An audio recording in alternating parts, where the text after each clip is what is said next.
Inspector साहेब या ठिकाणी बसलेले आहेत.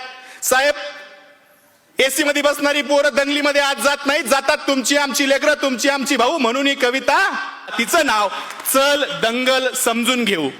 आदेश आले, अफवा आल्या, रंगीबिरंगी झेंडे आले, दगडासोबत धोंडे आले, कळपा कळपा न गेंडे आले, धर्मासाठी कडवे आले, मतांसाठी भडवे आले.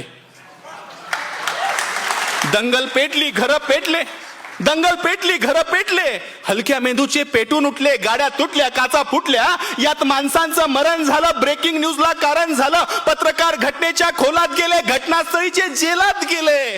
त्यांना जामीन द्यायला आलं कोण? झेंड्यावाले का धर्मावाले? आले माय बाप आणि भाऊ.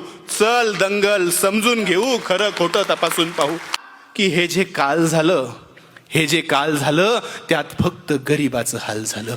हे जे काल झालं त्यात फक्त गरिबाचं हाल झालं. पोलिसांना हुडकली, त्यात सगळी पोरं अडकली. मग दाखल केस, दाखल शिक्षा, मग कशाची शाळा आणि कशाची परीक्षा.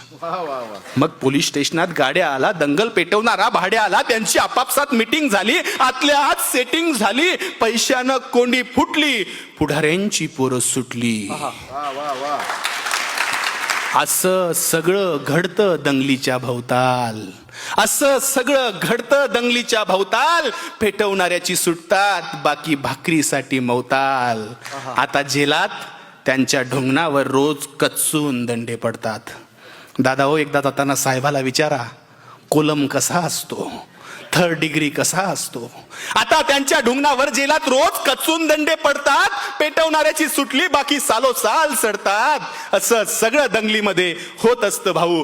चल दंगल समजून घेऊ, खरं खोटं तपासून पाहू.